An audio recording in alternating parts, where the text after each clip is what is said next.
জীবন জীবন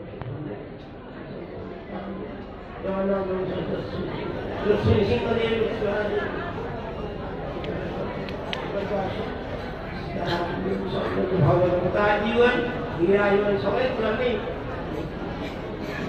আপনারা গুরু বৈষ্ণবের করুণায় এই ধাম পরিক্রমা করতে করতে যে স্থানে উপস্থিত হয়েছেন এটি নবদ্বীপের যে নটা দ্বীপ তার মধ্যে অন্যতম হলো এই কোলক দ্বীপ। আপনারা এখন গঙ্গা পার করে এই কোলক দ্বীপে এসেছেন। কোল মানে বরাহ, ভগবানের 10 অবতার আছে। এই সমুদ্রিত বরাহ রূপ শুভ রূপ জয় জগৎ দীঘ এই সত্যযুগে এখানে একজন বাসুদেব বিপ্র নামে এক ভক্ত ছিলেন। তিনি বরাহদেবের উপাসনা করতেন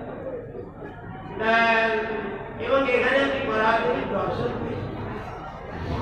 তাহলে গুরুপাদ পদ্ম এটা যে কোলক দ্বীপ মানে এখানকার স্থানীয় লোক এইটাকে মানে প্রাচীন নবদ্বীপ বলতে চায়, কিন্তু বস্তুত এটা প্রাচীন নবদ্বীপও নয়।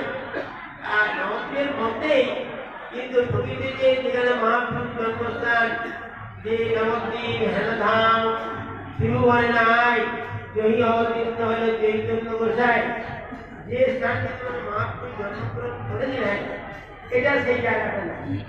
যারে নবদ্বীপ নাম হলো কেন স্টেশনটার নাম নবদ্বীপ ধাম। ব্যাপারটা এই গঙ্গার ভাঙনে যখন মায়াপুরের ওই প্রাচীন নবদ্বীপ হলো মায়াপুর। গঙ্গা যখন ভাঙতে আরম্ভ করলো তখন অধিকারী লোক সব বেরিয়ে এসেছে।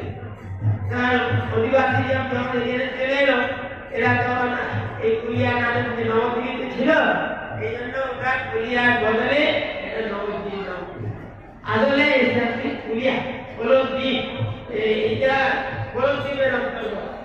এই পরিকল্পনা করা কুমার যেমন তুলনে যে কোলক দ্বীপ এটা পাকাপাকি ঠিক করলো। এই জন্য কোলকে করা হবে স্থাপনা করলেন যে লোকেরা যেন নবদ্বীপ মনে না করে যারা শাস্ত্র তারা জানবে যে এটা কোলক দ্বীপ। তাই কোলক মন্দির আপনার পড়া অবস্থায় জানেন তো হিরণ্যাক্ষ পৃথিবী মাকে আগামী সমুদ্রের তলায় নিয়ে চলে গেছিল। তখন ভগবান এই বরাহ রূপ ধারণ করে প্রহ্লাদের কাকা হিরণ্যাক্ষ দিয়ে তখন এখানে তার সৃষ্টি করেন। কালক্রমে সত্যযুগ যে মন্দির আসলে নাই এসেছিলেন বরাহদেব।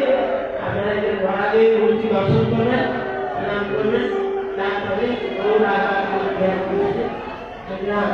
বেশি বলছিলেন এইগুলো সবাই